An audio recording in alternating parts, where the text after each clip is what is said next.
Fitzgerald Kennedy, do solemnly swear I, John Fitzgerald Kennedy, do solemnly swear that you will faithfully execute the office of President of the United States that I will faithfully execute the office of President of the United States and will, to the best of your ability, and will, to the best of my ability, preserve, protect, and defend the Constitution of the United States. preserve, protect, and defend the Constitution of the United States. So help you God. So help me God.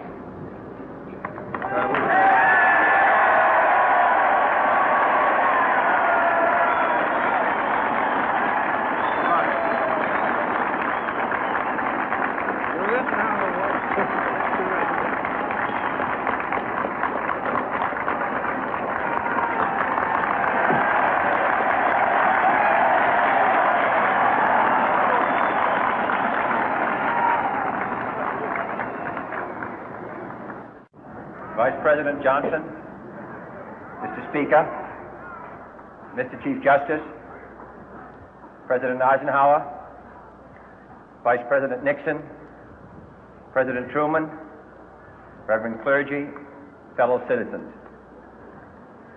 We observe today not a victory of party, but a celebration of freedom, symbolizing an end as well as a beginning, signifying renewal as well as change. For I have sworn before you and Almighty God the same solemn oath our forebears prescribed nearly a century and 3/4 ago. The world is very different now, for man holds in his mortal hands the power to abolish all forms of human poverty and all forms of human life. And yet the same revolutionary beliefs for which our forebears fought are still at issue around the globe. The belief that the rights of man come not from the generosity of the state, but from the hand of God. We dare not forget today that we are the heirs of that first revolution.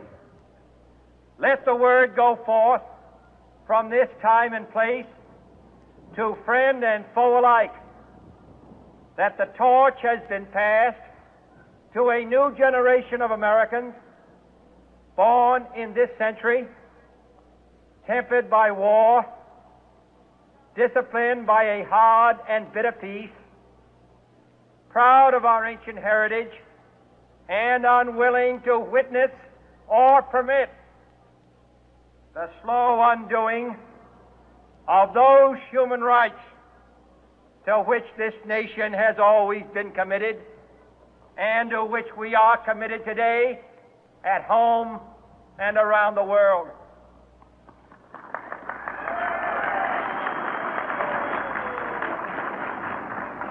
Let every nation know, whether it wishes us well or ill, that we shall pay any price, bear any burden, meet any hardship, support any friend, oppose any foe to assure the survival and the success of liberty.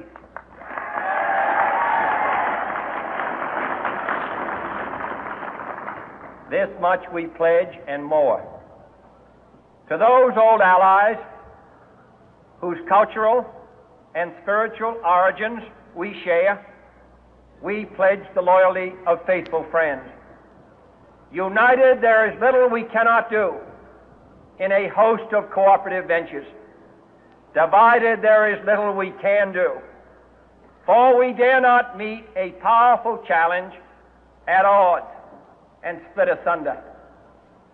To those new states whom we welcome to the ranks of the free, we pledge our word that one form of colonial control shall not have passed away merely to be replaced by a far more iron tyranny.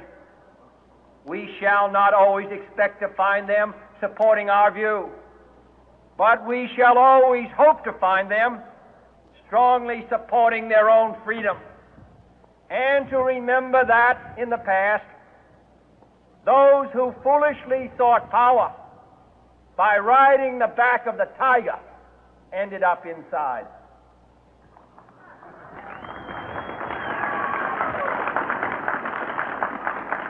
To those people in the huts and villages of half the globe struggling to break the bonds of mass misery, we pledge our best efforts to help them help themselves for whatever period is required, not because the communists may be doing it, not because we seek their votes, but because it is right.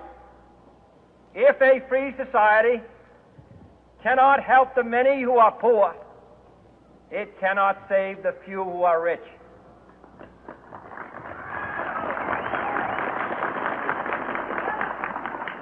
To our sister republics south of our border, we offer a special pledge to convert our good words into good deeds, in a new alliance for progress, to assist free men and free governments in casting off the chains of poverty. But this peaceful revolution of hope cannot become the prey of hostile powers. Let all our neighbors know that we shall join with them to oppose aggression or subversion anywhere in the Americas. And let every other power know that this hemisphere intends to remain the master of its own house.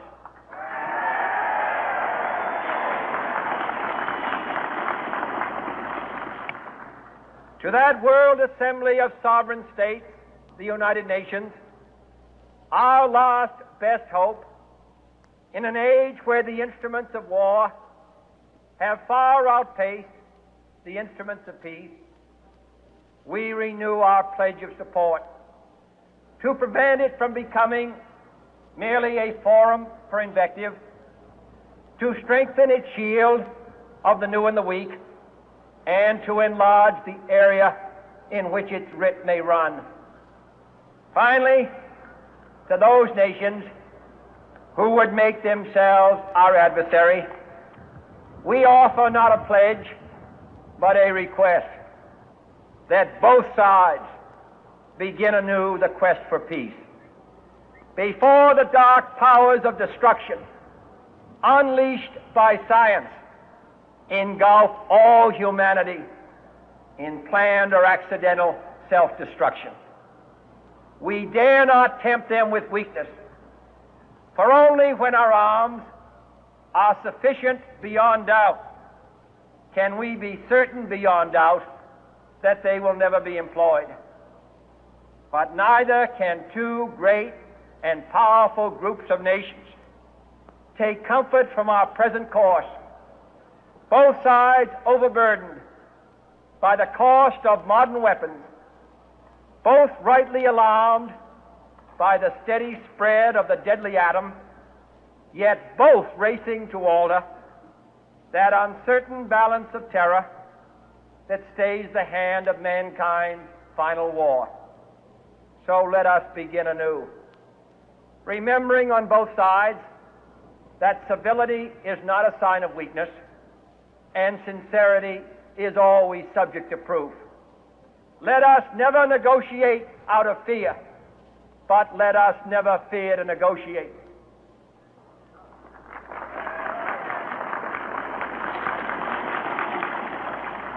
Let both sides explore what problems unite us, instead of belaboring those problems which divide us. Let both sides, for the first time, formulate serious and precise proposals for the inspection and control of arms, and bring the absolute power to destroy other nations under the absolute control of all nations.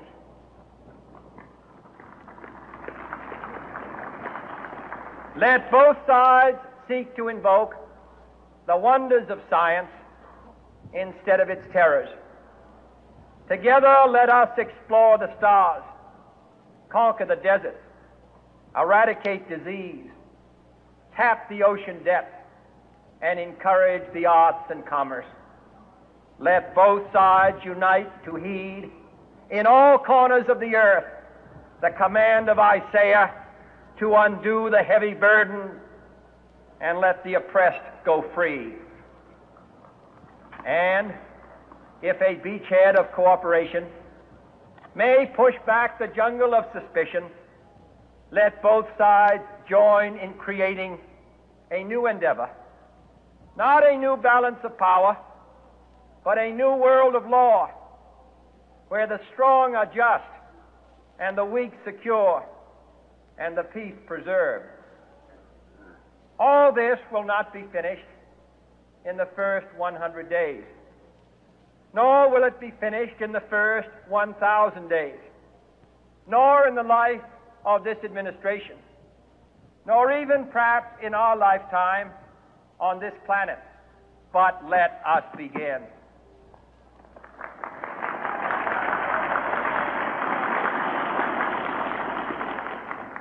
In your hands, my fellow citizens, more than mine, will rest the final success or failure of our course. Since this country was founded, each generation of Americans has been summoned to give testimony to its national loyalty. The graves of young Americans who answered the call to service surround the globe.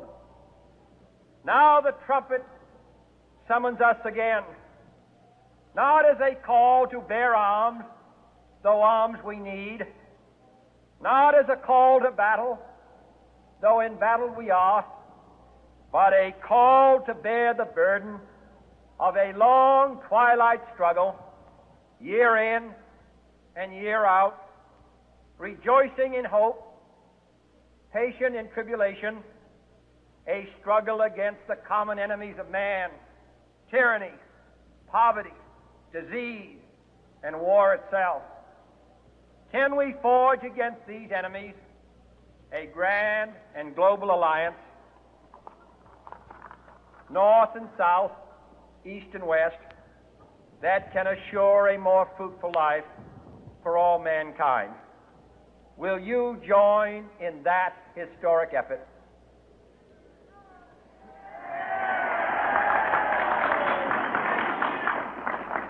In the long history of the world, only a few generations have been granted the role of defending freedom in its hour of maximum danger.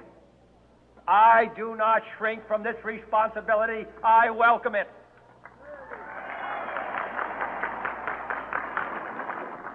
I do not believe that any of us would exchange places with any other people or any other generation. The energy, the faith, the devotion which we bring to this endeavor will light our country and all who serve it. And the glow from that fire can truly light the world. And so, my fellow Americans, ask not what your country can do for you. Ask what you can do for your country.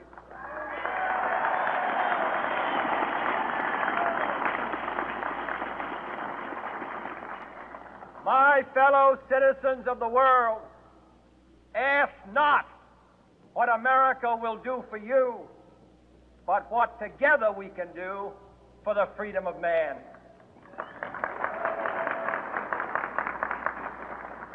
Finally, whether you are citizens of America or citizens of the world, ask of us here the same high standards of strength and sacrifice which we ask of you.